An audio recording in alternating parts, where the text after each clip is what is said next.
Otoño transfigurado.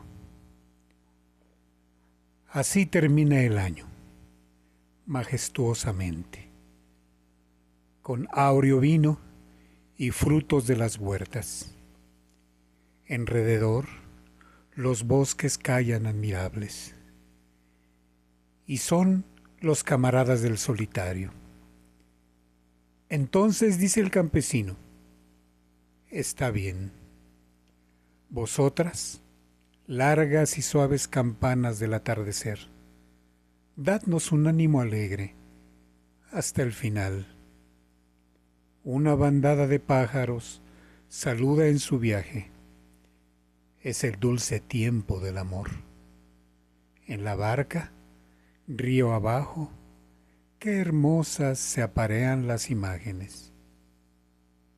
Todo se hunde en calma y en silencio. Sé bienvenido a este canal y a este nuevo video. Como ya viste, el título de este nuevo video es Francisco, el Papa sin nombre. Comienzo recordándote que estamos en guerra. Esta frase la hemos dicho más de una vez en los últimos videos. Es una guerra entre la élite mundial y aproximadamente más del 95% de la humanidad. De esta guerra, solo una porción de la humanidad tiene conciencia de ello. Mientras las personas enferman, mientras las personas mueren, y se tiene poca conciencia de que estas enfermedades y estas muertes no son comunes. Vemos enfermedades de esos tres aspectos del ser humano que son el cuerpo, el alma y el espíritu. El ataque es, pues, total hacia el ser humano. Sin embargo, aquellos que nos creemos o nos consideramos creyentes cristianos católicos, sabemos que la parte que más tenemos que cuidar es la parte espiritual. Pues ella tiene que ver con lo que debiera ser el fin más importante de todo ser humano, que es la salvación eterna.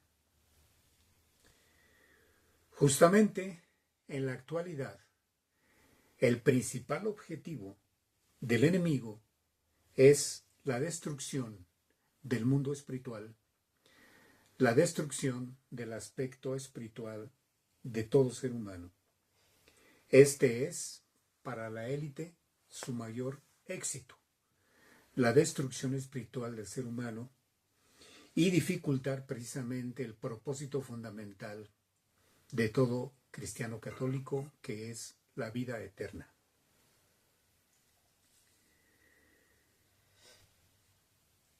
La Iglesia principalmente está bajo este ataque. Me refiero a la Iglesia católica. Y ese ataque, como vamos teniendo cada vez más en claro, si bien es cierto que viene de fuera, es más cierto que el ataque fundamental es desde dentro. Y precisamente, comandado este ataque por quien dirige nuestra Iglesia católica.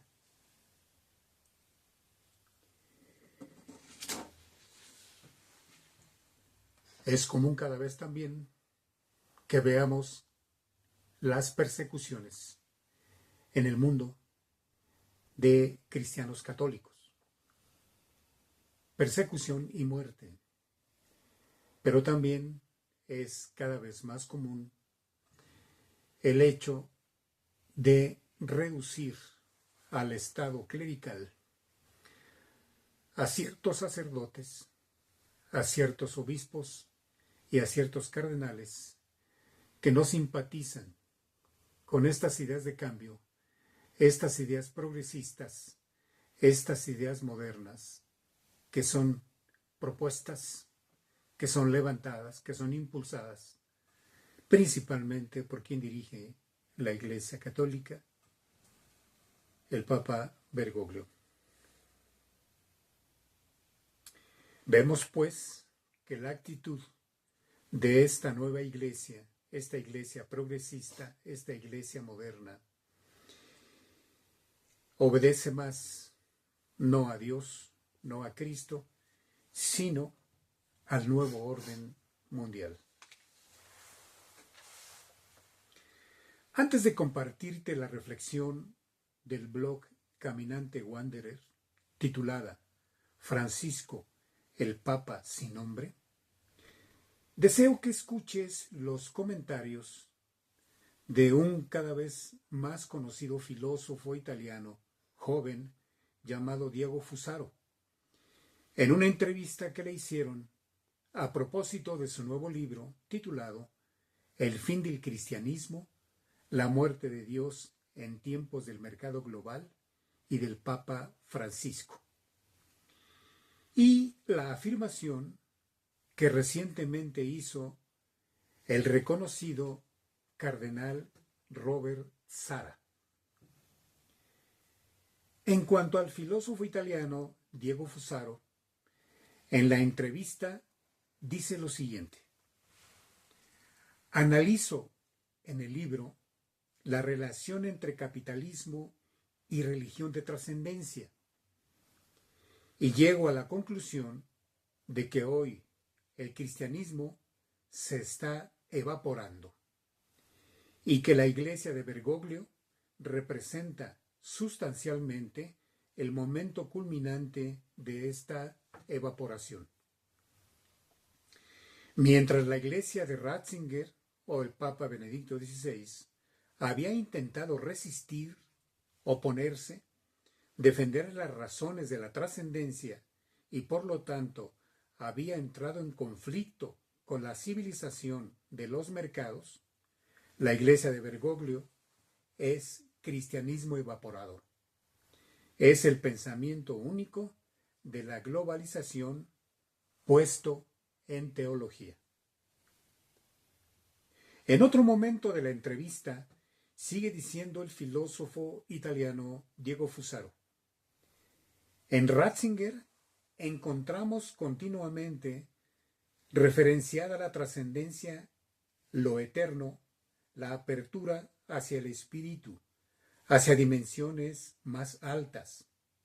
En cambio, en Bergoglio encontramos un cierre integral a la trascendencia. En los discursos de Bergoglio nunca se habla de Dios, del alma, de lo sagrado. El de la iglesia de Bergoglio es el ateísmo líquido. En lo que respecta al cardenal Robert Sara, recientemente se expresó con respecto de la obsesiva y desquiciada voluntad del Papa Bergoglio de eliminar de una vez por todas y para siempre la misa tridentina, la misa tradicional de la Iglesia Católica. Al respecto de esto, el cardenal Robert Sara llega a expresar lo siguiente: abolir la misa tridentina es un crimen diabólico. A mí me parece que alguna relación hay entre estas dos afirmaciones, la del filósofo y la del cardenal, y el contenido del artículo en la página web de Wanderer titulado Francisco, el Papa sin nombre, que apareció el miércoles 6 de septiembre del 2023. Así pues, el artículo de The Wanderer dice así: Hace pocas semanas escribía que las revelaciones privadas, aun cuando hayan sido aprobadas por la Iglesia, no integran el depósito de la fe al que los católicos necesariamente debemos adherir. Sin embargo, esto no significa que puedan ser menospreciadas y que en ocasiones puedan echar luz sobre circunstancias históricas determinadas. En este sentido, las conocidas profecías de Malaquías, aun cuando han sido cuestionadas desde varios puntos de vista, siempre me han parecido, cuando menos, curiosas. El blog de Specola, que nunca podrá recomendarse demasiado, mencionó hace pocos días un breve artículo sobre una interpretación interesante de las profecías. Ahí se dice que al final, tras el lema Gloria Olivae, la gloria del olivo, del Papa Benedicto XVI, figuran dos personas más. El último es Petrus Romanus, Pedro el Romano, a cuyo pontificado heroico se atribuyen la destrucción de Roma y el juicio final. Lo precedería un candidato transitorio, insertado entre Gloria Olivae y Petrus Romanus, representado con la frase incompleta del texto de las profecías que dice: en la persecución de la Santa Iglesia Romana se sentará, y asegura el autor que el resultado de un cuidadoso análisis de las dos primeras impresiones históricas del original de estas profecías en el siglo XIII, reveló no solo el hecho de que además de Petrus Romanus, aparece otro candidato intermedio en la lista, sino también que el nombre del sujeto fue omitido deliberadamente en el lema de ese mismo candidato. La existencia de un papa o un personaje que ocuparía su lugar, pero que no tiene nombre, parece una rareza. Sin embargo, San Irineo de Lyon, doctor de la Iglesia, escribe en su Adversus Hieresis el siguiente comentario sobre el número de la bestia o anticristo. Ha guardado silencio sobre el nombre porque no es digno de ser proclamado por el Espíritu Santo. Porque si hubiera sido proclamado por él, tal vez habría durado mucho tiempo, pero como era y ya no es, y se levanta del abismo y va a la perdición, como si no existiera en absoluto. Su nombre no fue proclamado, pues no se proclama el nombre de lo que no existe.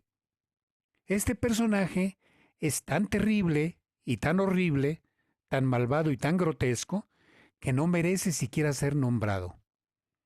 Y ese lema de innominable le corresponde justamente a Francisco. Él sería el Papa sin nombre, aquel que las profecías no nombran a fin de que su pontificado no se extienda y porque en el fondo no existe. No sé si será el caso y si las profecías serán ciertas o solamente son las fantasías de algún medieval tardío, pero lo cierto es que lo que está haciendo Bergoglio con la Iglesia no tiene nombre. Como dice el filósofo italiano Diego Fusaro, se ha dedicado desde que comenzó su pontificado a deconstruir una tras otra las piedras angulares de la tradición, los pilares del pensamiento teológico católico y el depositum fidei. La suya es la no teología, o si se prefiere, la antiteología, que ha vaciado a la teología en nombre de la supuesta necesidad de actualizarla y ponerla a la altura de los estándares contemporáneos. Y así, el pensamiento teológico se ha evaporado, ha desaparecido luego de haber sido humillado y destruido a martillazos. El actual pontificado ha convertido la Iglesia en un centro de sincretismo de la trivialización que agrupa a todas las religiones para hacerlas a todas igualmente inútiles y ridículas, y, consecuentemente, superfluas y prescindibles. Con su ascenso al trono papal, La fe se disolvió en el ateísmo líquido de un relativismo falsamente humanitario, ecologista y derecho humanista que ha expurgado toda referencia a la trascendencia, a lo sagrado y a Cristo. La de Bergoglio se confirma así como una religión Woodstock, en la que todo está bien y todos los derechos están al resguardo, sobre todo el derecho universal al coito, con quien sea. Es una nueva religión extravagante y heteróclita, del culto a la Pachamama y la rehabilitación de Lutero, de la inexistencia del infierno y de la Eucaristía para todas, todos y todes. La desvergüenza de Bergoglio se convierte en nuestra propia vergüenza. En su viaje a Mongolia, apenas terminado el último, así como antes del espectáculo de su misa, se repartieron palomitas de maíz, gratuitamente por supuesto. Se dedicó a alabar a Gengis Khan y a la Pax Mongólica. Pocas veces la humanidad ha conocido en su historia un régimen tan cruel y sangriento como el mongol del siglo XIII. Había paz, claro, porque al primero que se le ocurriera hacer lío, le cortaban la cabeza. Este mismo triste personaje podría sorprendernos en los próximos días alabando a Genserico y la paz vandálica o a Stalin y la Pax soviética. Pero, por cierto, mientras alienta a los mongoles a los gloriosos años de Gengis Khan, alerta a españoles e hispanoamericanos de los horrores que cometieron sus antepasados durante la evangelización de América y las graves injusticias de los misioneros que despojaron a los pueblos originarios de sus legítimas y sanas religiones y tradiciones ancestrales. Se cometió el horroroso crimen del proselitismo, la destrucción de las ciudades enteras y el asesinato de sus habitantes por parte de Gengis Khan. Son apenas una nota comparada con el crimen de los conquistadores y misioneros españoles. Verdaderamente estamos frente al hombre que no merece ni siquiera un nombre, apropiándonos de las palabras de Catón el Viejo. El nombre de Bergoglio debe ser destruido como lo fue Cartago.